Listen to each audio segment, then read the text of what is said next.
আচ্ছা বলেন তো, আমরা গৃহিণীরা প্রতিদিন যে রান্নাবান্নাগুলো করি, আমাদের সবার রান্না করা সব আইটেম কি প্রতিদিন খেতে ভালো হয়? আমার তো এটা মনে হয় না। আসসালামু আলাইকুম, আশা করি সবাই ভালো আছেন। আমিও ভালো আছি আলহামদুলিল্লাহ। আমার নতুন আরেকটি ভিডিওতে আপনাদের সবাইকে স্বাগত জানাচ্ছি। তো প্রথমে যে কথাগুলো বলছিলাম রান্নার টেস্টের ব্যাপারে, আমার তো মনে হয় যে কোনো গৃহিণী কখনো 100% শিওর হয়ে বলতে পারবে না যে তার রান্না করা প্রতিটা খাবার প্রতিদিন একই রকমের টেস্ট হয়। স্বাদের তারতম্য অবশ্যই হবে। আমরা যারা গৃহিণী, আমরা রান্না করতে করতে আমাদের অভিজ্ঞতা বাড়ে। বয়সের সাথে সাথে, সময়ের সাথে সাথে আমাদের সংসার জীবন যেমন অতিবাহিত হচ্ছে, ততই কিন্তু আমাদের রান্নার অভিজ্ঞতাও বাড়ছে। তাই দেখা যায় যে আমরা আগের দিন যেটা রান্না করেছি, পরের দিন বা কয়েকদিন পরে সেই একই আইটেম রান্না করলে টেস্ট তার থেকে কিছুটা বেটার হয়। তো ঠিক এরকমই আমি বেশিরভাগ সময়ই মাংসের যে আইটেমগুলো রান্না করি, দেখা যায় যে আগের বার যা রান্না করেছিলাম, পরের বার একই আইটেম রান্না করলে স্বাদ তার থেকে কিছুটা হলেও বেশি হয়। তো এই যে ভিডিওতে দেখতে পাচ্ছেন আমি হাতে মেখে একটা কিছু রান্নার প্রসেস করছি। আমি তেহারি রান্না করছিলাম। সবসময় কষিয়ে নিয়ে রান্না করি। তো এবারই প্রথম আমি হাতে মেখে রান্না করেছি গরুর মাংস দিয়ে।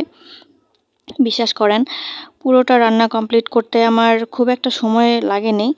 তবে যেটা বেটার রেজাল্ট আমি পেয়েছি এই প্রসেসে রান্না করে, সেটা হচ্ছে যে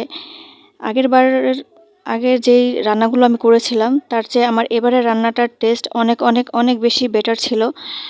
আর খেতে একেবারেই দোকানের মতো টেস্ট এসেছে। তো রান্নার প্রসেস আর কি বলবো, তেমন কিছুই না।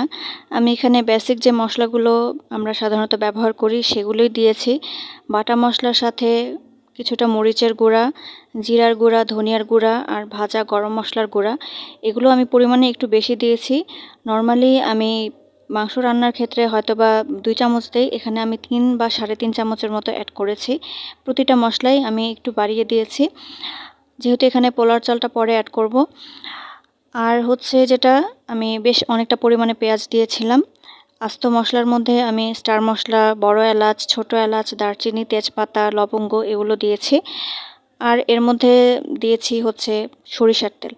তো এই রান্নাটায় কাঁচা যে সরিষার তেলটা, এই তেল দিয়ে রান্না করলে এর টেস্টটা বহু গুণে বেড়ে যায়। তো আপনারা যখন রান্না করবেন অবশ্যই এই টিপসগুলো ফলো করবেন। তো এগুলোকে আমি সব কিছুকে খুব ভালো করে হাতে মেখে নিয়ে মাংসটাকে বেশ অনেকক্ষণ ধরে হাতে মেখে নিয়েছি। এরপর পর্যাপ্ত পরিমাণে পানি দিয়ে আমি মাংসটাকে চুলায় বসিয়ে দিয়েছি। তেহারির মাংস একটু ছোট করেই তো কাটতে হয়, তো আমিও সেরকমই ছোট করে কেটে নিয়ে এগুলোকে কষিয়ে নিয়েছি খুব ভালো করে। মাংস একেবারে 100% সেদ্ধ হয়ে যাওয়ার পর আমি আগে থেকে ধুয়ে পানি ঝরিয়ে রাখা পোলার চাল এতে অ্যাড করি। তো আগে মাংসটাকে ভালো করে সেদ্ধ করে নেওয়ার কারণ হচ্ছে চালটা, পোলার চাল সেদ্ধ হতে খুব বেশি সময় লাগে না। আর যেহেতু গরম পানি দিয়ে রান্না করছি, তাই এটা আরও অনেক কম সময় লাগবে। তাই পুরোপুরি মাংসটাকে সেদ্ধ করেই আমি এই রান্নাটা করি। তো এই যে দেখতে পাচ্ছেন আমার রান্নাটা কথা বলতে বলতেই হয়ে গেছে। খুব সুন্দর একটা কালার এসছে, দোকানের মতোই।